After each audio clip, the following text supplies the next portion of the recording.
Welcome to episode 165 of the Confidence Through Health podcast, where I speak with Dr. Ron Kaiser, who's a positive health psychologist, a coach, author, podcaster, educator, consultant, speaker. He has more than 5 decades of work in the mental health field.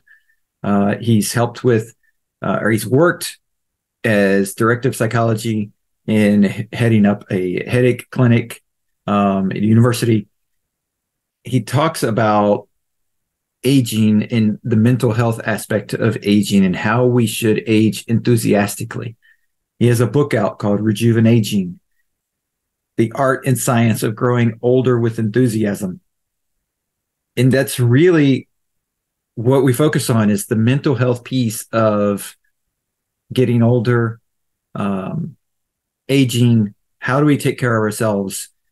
How do we make sure that it's not aging is not just a step of life where we just go and live in a nursing home or an assisted living facility, where we can go into the decades of our lives where we're retired, we're able to get things done, our mind is still sharp, our mental health is still there, our emotional health is still there. All these things are working together to help us live a strong, long, healthy life, and instead of dying a long death as we age, but living a long life and dying a short death, as he talks about. He talks about several things from the book, the 4 non-negotiables that he has for life. There's 7 steps to getting older. Lots of great information that is great for both people that are in the second half of their life, but also people that haven't got to the second half of their life yet, because as we prepare, the steps that we take when we're in our 20s, 30s, and 40s are going to show when we get to our 50s, 60s, 70s, and beyond. And so the more we take care of ourselves, the better prepared we're going to be. But there's also the things in what he talks about, what we can do once we get there to make sure that we stave off any kind of mental health issues and that we're able to live a strong and healthy life. Well, thank you, Ron, for joining me on the Confidence Through Health podcast. Well, real nice to be here, Jerry. Anxious for our conversation. Well, and one of the things I wanted to bring you on for is your expertise in mental health. And so if you would, before we get into any of that, tell us a little bit about the practice that you've gone through and why your focus has been on mental health. Why is that a passion for you to help people with that? Well, probably the primary reason it's a passion is because I'm 85 years old, and I really am concerned about how people age, because we now have the science to know that you can live a pretty long and hopefully happy life beyond what would be the normal retirement age. And, as I got older, I saw some of my peers were aging a whole lot differently than others, and I know that we have a lot of control over it.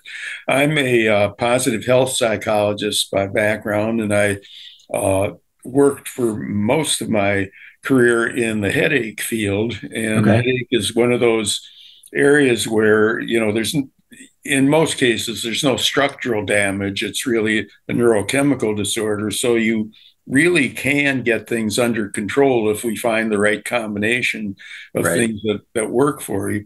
And I think the same thing applies in aging, that we have a lot more control over it. Aging is not a disease. It's not something that necessarily has to cause decline. And I don't think enough people know about that. And that really goes to the fact of there's a chronological age, but you don't necessarily have to feel that age. Right? And it's not just the physical side, because obviously if you exercise and eat right and do those things, from a physical side, you can do it. But the mental side is also extremely important to make sure that we maintain. Right. I have what I call the non-negotiable 4. I think there are 4 sets of activities that are really important to enable you to age well. One of which is healthy eating. Mm-hmm. One is what I call owning your body, which is primarily exercise, but also includes getting proper sleep, meditation, stress management, things of that nature.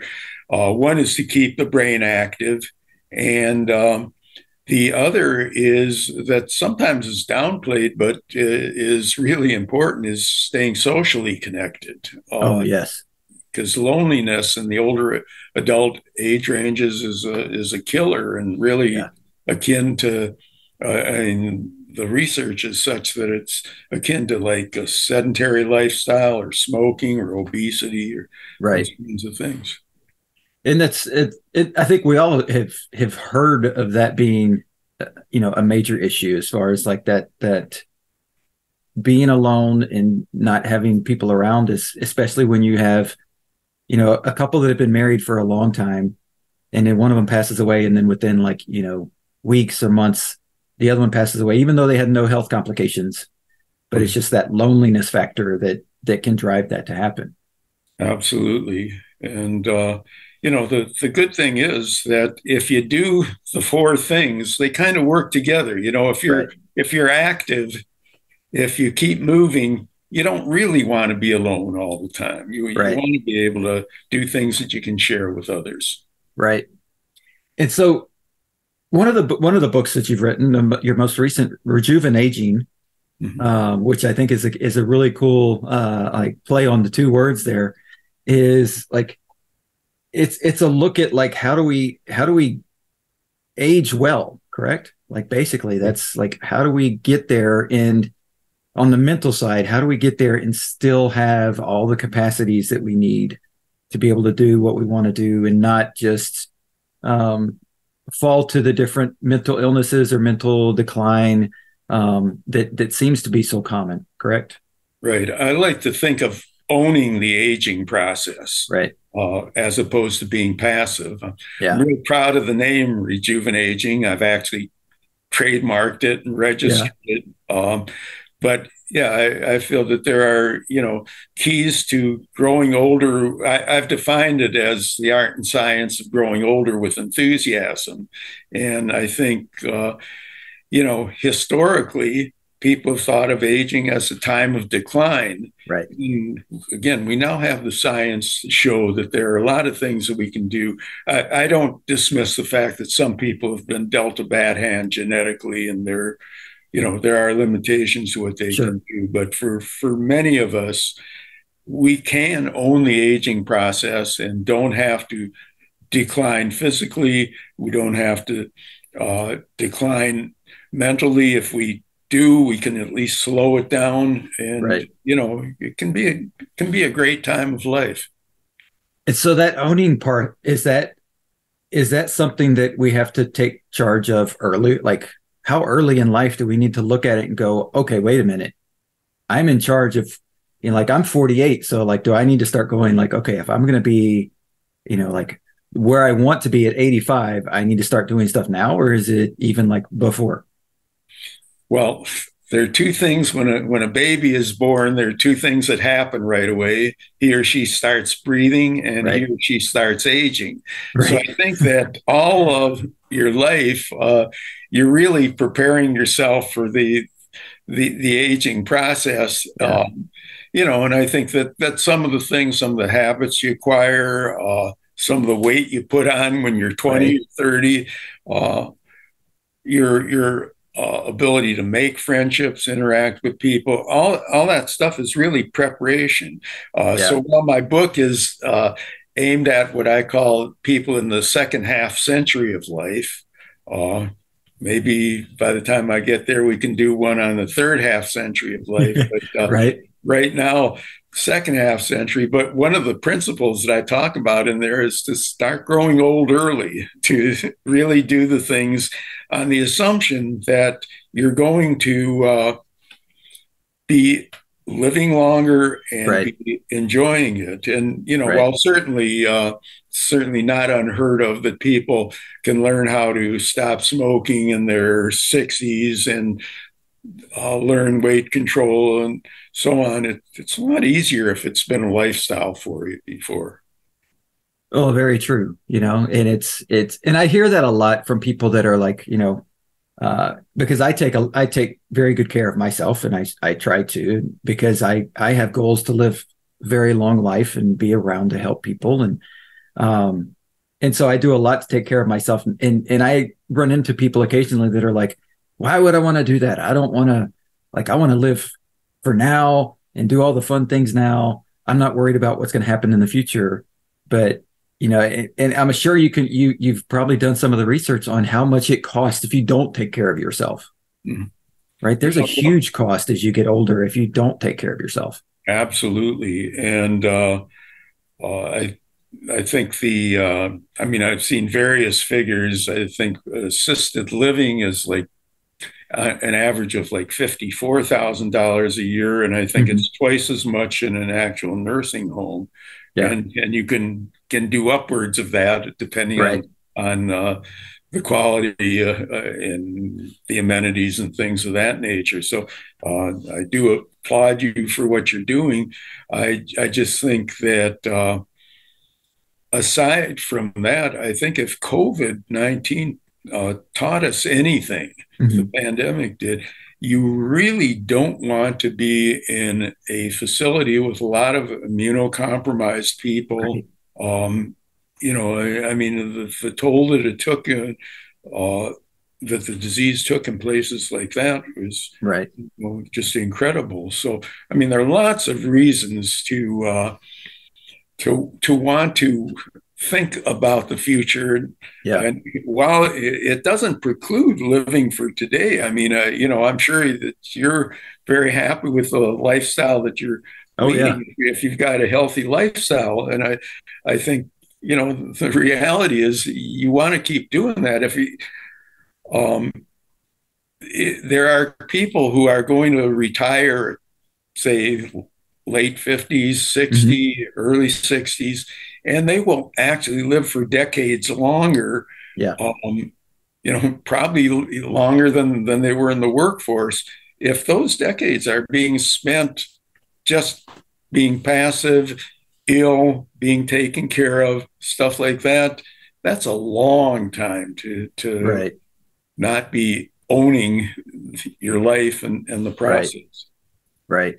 Um, and it does come down to like you yourself, right? Like it's not something necessarily like, I mean, maybe if you're a couple and you really do everything together once you retire and it's, but for the most part, it's you yourself owning it. Like you are making the decisions. And so if there's, you can get recommendations from doctors and you can read books and all that on what to do, but really it comes down to you need to have the, is it discipline or willpower to be able to get those things done?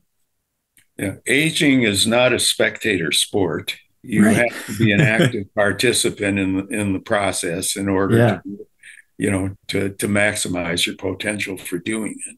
Right. That's very true. And so it is. um and you mentioned COVID, and COVID, obviously I think another thing that came out of that was the focus on mental health. We've seen a lot of that in the last 2 years, especially, and I think that's going to continue on for several more years of just that, uh, because it taught us some both in what you mentioned as far as the facilities, but also in the, when we were secluded and couldn't be around people, and bringing in that interaction with people, um, and how much we actually need that community. And so, is that is that something that as you see as you get older, is it more of a, because I imagine that as you get old, you're 85, there's fewer 85-year-olds around than there were 40-year-olds when you were 40. And Mm. so is it something of like being around the younger kids because they make you feel younger type of scenario?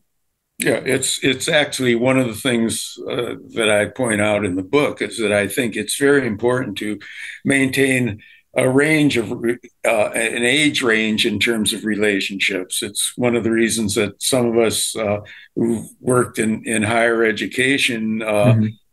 I might have been, well, I definitely was one of the oldest people, on the faculty Yeah. at the university, but I had several peers there. But one of the things that was really stimulating is I worked in a medical school. We would get, bright interns and residents every year.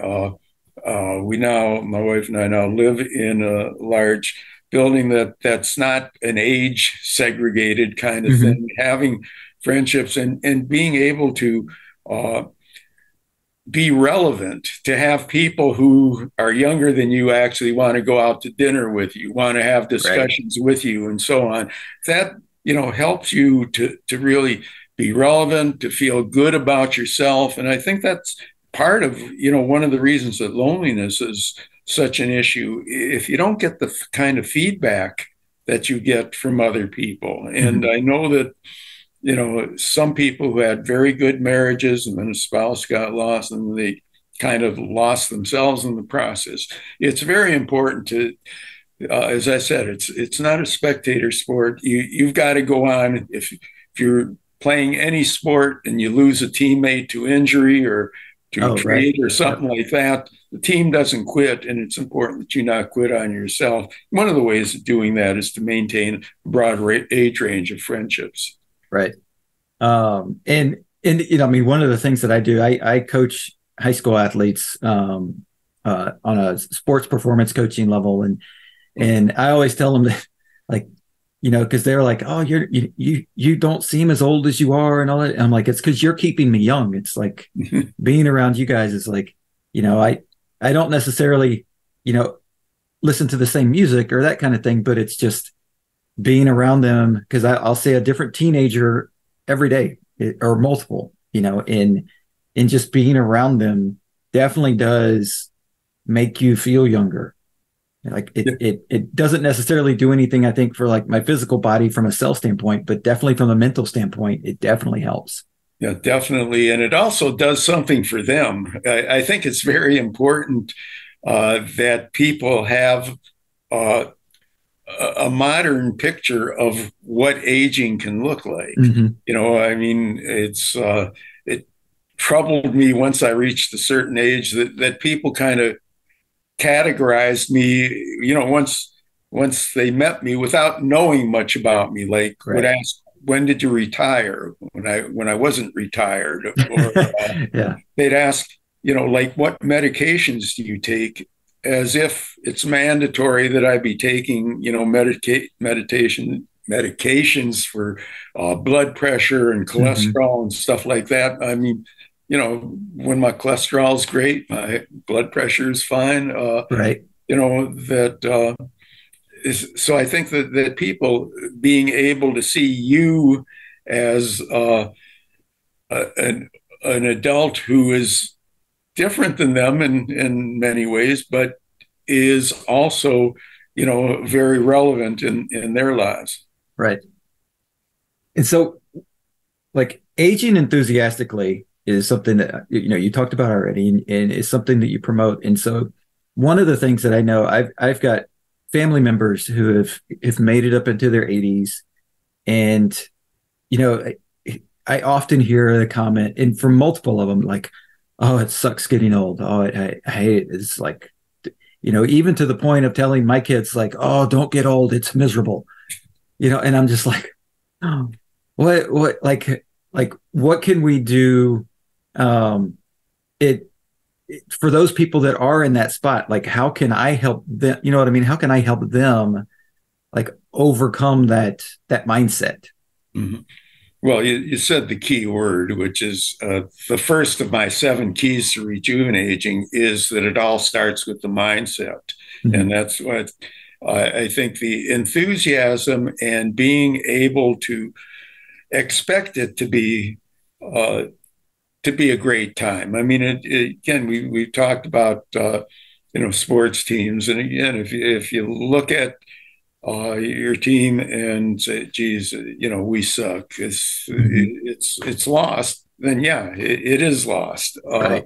You're going to be in last place. On the other hand, if you look at it, hey, uh, I remember once we were playing football when I was obviously much younger, and we got in the ball like on our own 2 yard line, and I remember the quarterback came into the huddle and said, "Hey, we got all the advantage because we know what we're going to run. They have no idea." And that's Right. a different mindset. And I think If we've got the mindset, I'm going to keep going as long as I can. Yeah.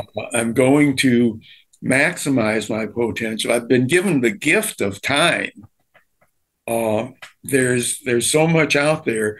Um, I do think that we do have to look at the fact that we have been categorized, that Right. people, if you're taking tons of medication, what does that say about you? Hmm.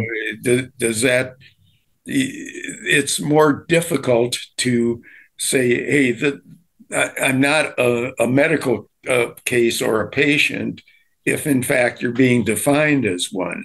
Right. It's more difficult if you hang around with friends who, and I think this is toxic, if you hang around with friends where a major topic of conversation is medical conditions. Oh yeah. And I mentioned in my book kind of an unscientific study that my wife and I did, that by the time you have to really choose who you socialize with, because if you go out to dinner, say with two other couples, usually by the time you get to six people, one of them is going to make the conversation degenerate into a medical report. Oh And yeah. again, if that becomes a major topic of conversation, and if your social calendar of the week for the week is filled up with doctor visits, then your definition of yourself is different than if your calendar is filled up with, say, taking a walk every day, getting to the gym, or exercising 3 times a week. Um, you know, doing things of that nature. Right. And it's challenging, but I do think that it starts with the mindset. And uh, we aren't always encouraged by the rest of society to be enthusiastic about aging, but we better be, because the again, the science will enable many of us to live pretty long, healthy lives. Well, yeah, especially with things that are probably going to be out in the next 5 to 10 years that are going to help with longevity and cell rejuvenation and like those different things that are coming down that and it may be sooner than that before it actually gets approved and is out there. But those There, things are coming that people need to know. Like it's not just a given that the age low that it's going to be 74 is going to be the cap of like how that you're expected to live. It pretty soon could take a big jump to 80 or 85. there are some gerontologists who say that the first person to live to be 150 and be cognitively intact and everything is alive today. Yeah. I suspect that somebody younger than me and somebody younger than you, but uh, if it isn't, I want to be prepared. Right. Well, and that's sort of the way I live my life because I have a goal to be to 140, which I think could be realistic, not just because of the way I live, but also because of what, like you said, what Yeah, science is doing, and that by the time I hit 100, there could be definitely things that are out there that are adding another 5 or 10 years, um, and I want to make sure that I'm in peak condition for that and not being that rusty old car that's in the barn that's like, oh hey, if you come out now and somebody comes and repaints you and does all the, like, now you can come back. Like, I don't want to be sitting in the barn for 5 years waiting for something to come along. yeah. Well, if you're right, then you're not even in middle age yet, and Right. I hope I am. Then, yeah. Right. And that's a whole nother way of thinking about it, is that what is middle age and what will be middle age in the future. um and and like you said, if you retire at 60 or 62 or 65, what might have seemed like a long life lived at that point, maybe 10 or 15 or 20 years ago, now might be just the beginning.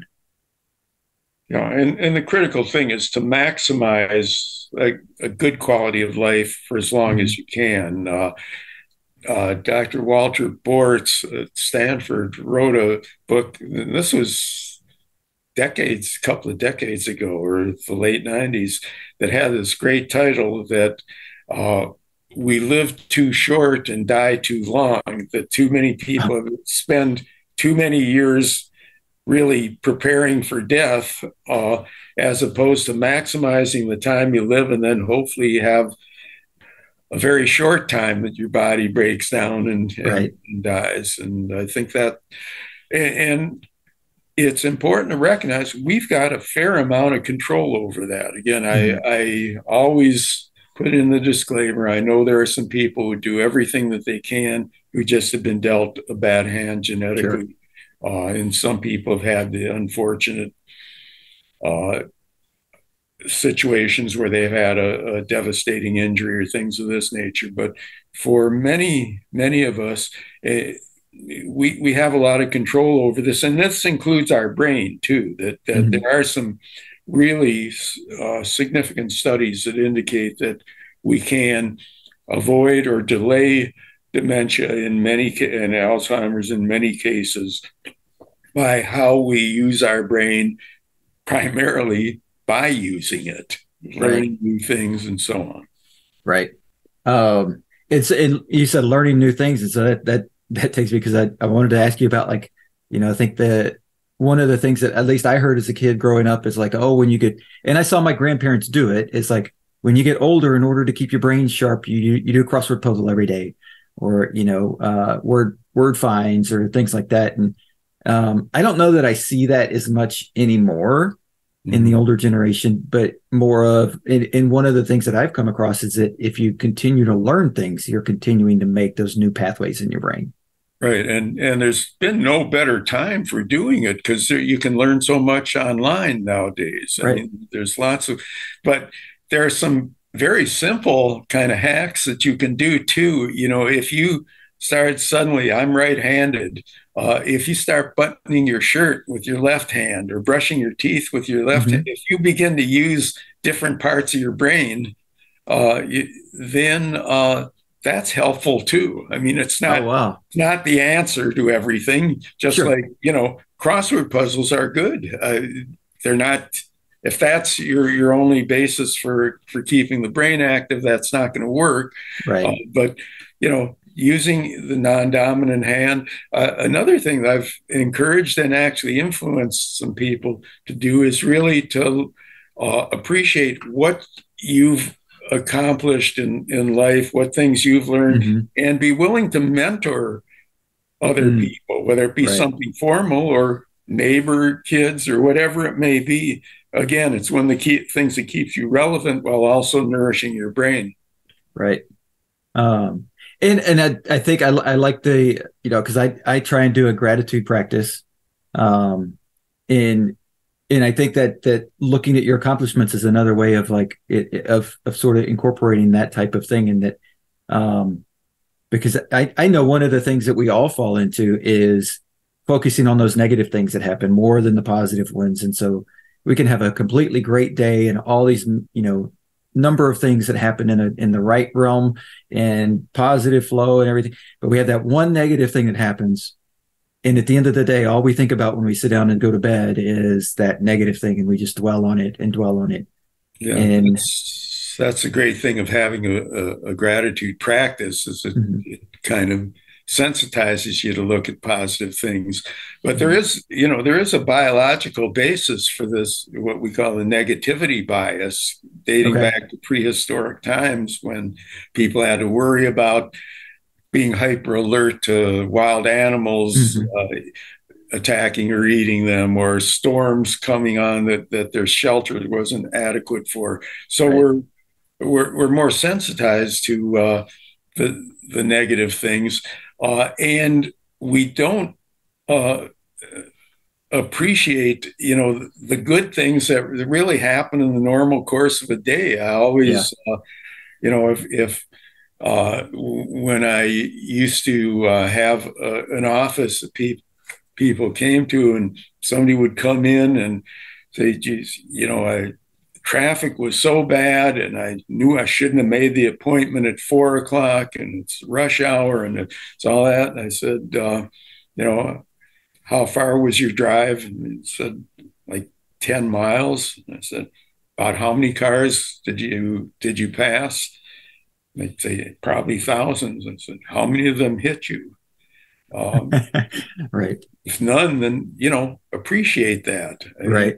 again, yesterday, my granddaughter just got her learner's permit, and so my son texted me a picture of her behind the wheel of her car and Yeah. of their car, and and I'm really grateful. Number one, we have that kind of relationship that they do that, and I remember when she was born, and Right. which is also something that I wouldn't have experienced if I hadn't lived as long as I do. Been able to see the grandchildren being born and lots of Right. other exciting things that people take for granted a lot of times just because it's not dramatically bad. Right. Well, and that in itself is one of the reasons why I do what I do as far as helping people with their health and nutrition and trying to help them improve their life like in the moment now so that later in life, because my wife and I went through fertility problems in for years we were unable to get pregnant, and my grandfather who mentored me and meant the world to me and everything, he passed away about 3 months before my daughter was born, and we brought her home from adoption. And so he didn't get to meet, you know, my kids. But, and there's positives to that from the standpoint of like feel that, the kids filled the void of the love and all of that type of thing. And so there's definite positives there, but I look back at it and I go, okay, well, he lived a pretty long life, but he was a smoker, and like there were definite things that he died from that were he took ownership in the negative way, Mhm. right? And so he could have easily stayed along for another 5 or 10 years had he been more proactive with his health. But that's one of the reasons why I do what I do is I tell people, like, I want you to see your grandkids. I want you to see them, not just be born, but have high school graduation or get married or do all those things, and not just be like the person that, that if you're still alive when they get married, that you got the wedding invitation and hopefully you get to see the video someday, but you didn't get to go because you're not healthy enough to travel. Mhm. Yeah, no, that's it's really great that I mean, the work that you do is really great, but the Mhm. fact that you can appreciate these kinds of things are you're preparing yourself to age enthusiastically. Well, I hope so, because I realize it's more than just, life is more than just and so I think so many of us get caught up in this in our younger years of like, because it's very much, work focused and getting paying for the bills and paying for the different things, and then you when you have kids, it's and they get old enough, it's okay, well, shuttling kids to their different activities, and life can become very um you know almost like planned for you, because like all these things are already set, you have to do all these things and they have to be there at this time, and if you don't pay attention to it, all of a sudden 10 or 15 years go by and you're like, how Mm. did I get this unhealthy, and how did I get in this position, and how long is it going to take me to recover and get back to where I need to be to Yeah, age well? one of the real problems with the fact that you taking care of yourself is a job. It's kind of a Mm-hmm. second job, and the problem is that nobody is making you do it the way that if you have an employer that says you got to be here at a certain Right. time and do this during the course of the day, then you do it. And we tend to not be such good bosses of ourselves in many cases. Right.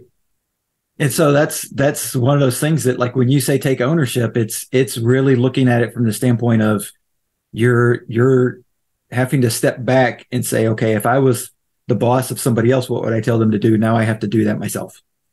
Yeah.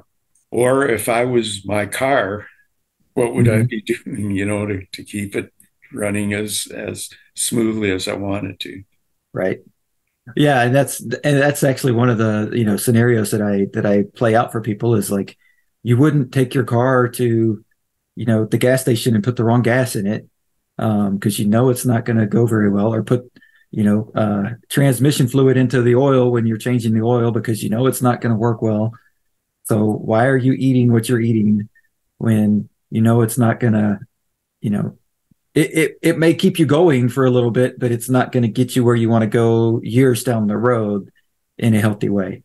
And one of the things that's really unfortunate is that sometimes you don't really experience how good it is to do the right things for Oh yeah. yourself. In other words, somebody who doesn't exercise, in many cases, figures, why would I want to do that? And I got to do this. I got to change my clothes. And I got to shower in the middle of the day, and I do this. People who I wasn't always overly conscious about my eating because I wasn't ever obese or anything. Hmm. But I did put on a few pounds at the start of COVID and began to pay a little more attention. And just, these things become self-rewarding that, Oh nobody yeah. who does exercises wish they didn't. Yeah. Nobody who eats, a healthy plant-forward diet or so on really regrets that. Or, I mean, I, we moved to our present place about 8 years ago, and maybe 5 or 6 years ago, this really famous donut place opened about 4 blocks away. It's Yeah. not obvious, but so it's not like it's around the corner. Right. And I kept, and that was about the time that I was phasing over to eating, really, really staying conscious of it, really being proud of what my weight was, Yeah. and all that. Um, and I kept thinking, I mean, it took me a long time to get that out of my mind that one of these days I'm going to stop and get these donuts. And Right. I just, it doesn't appeal to me, Yeah. because it's just not what I do. Right.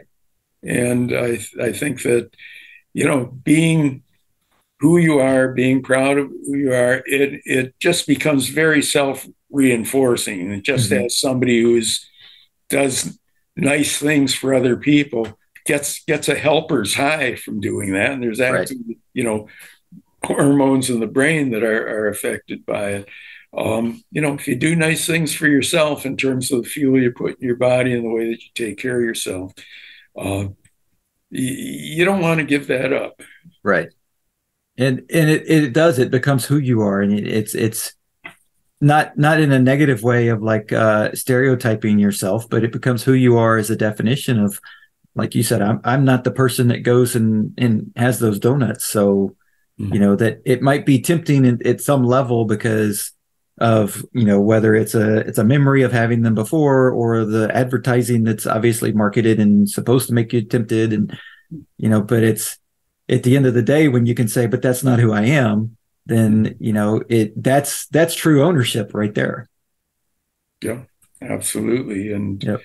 And again, it's just kind of like if you go to once you get in the habit of exercising, you feel worse if you don't do it. Hmm.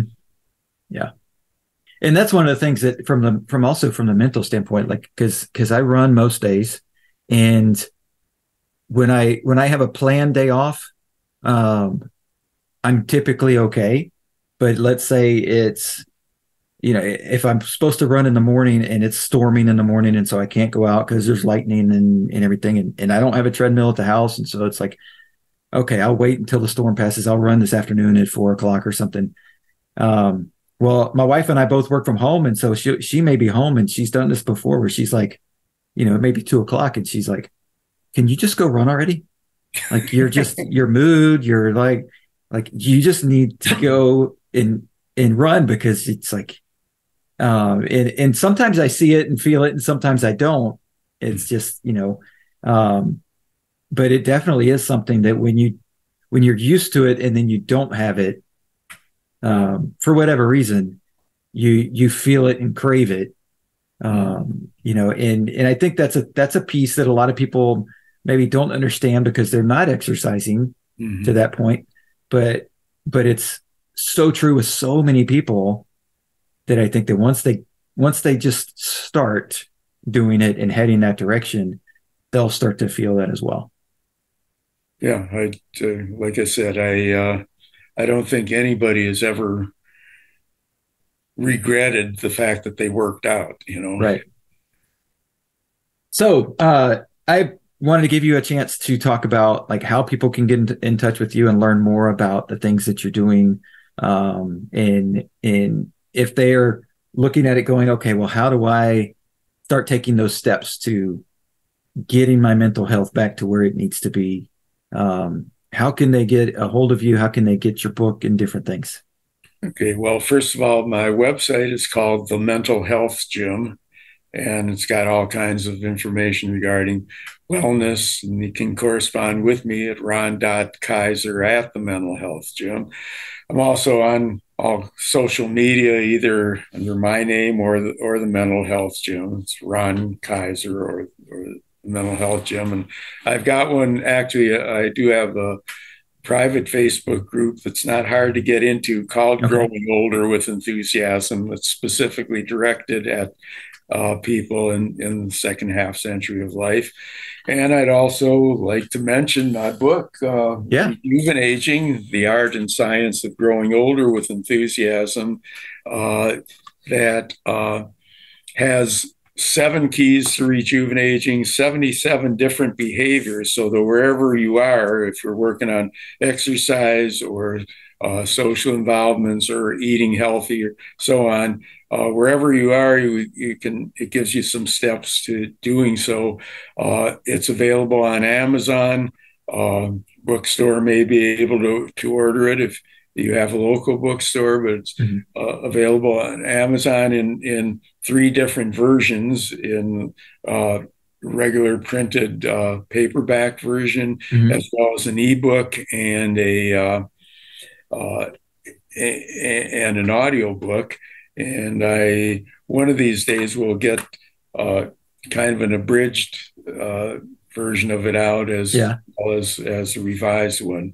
And certainly, I'm pretty good at responding to emails. So if people Cool. have some questions, anything that I can do, my goal is to really make this next the next period of time the best period of time. I want us, whatever age we are, to look forward to it.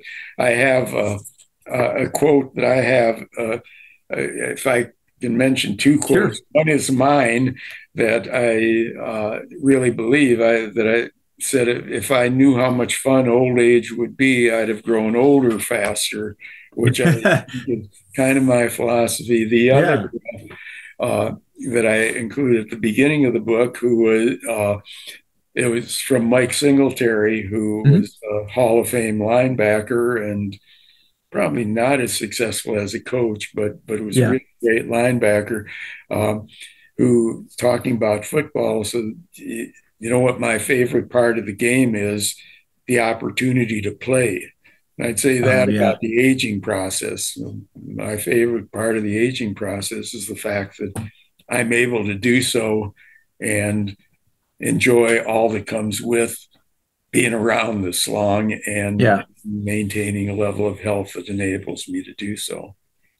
Well, and when you talk about mindset, that is a mindset that at least I haven't heard from too many people that are in their late 70s, 80s, 90s of that, you know, I'm grateful that I get the opportunity to play at the older age.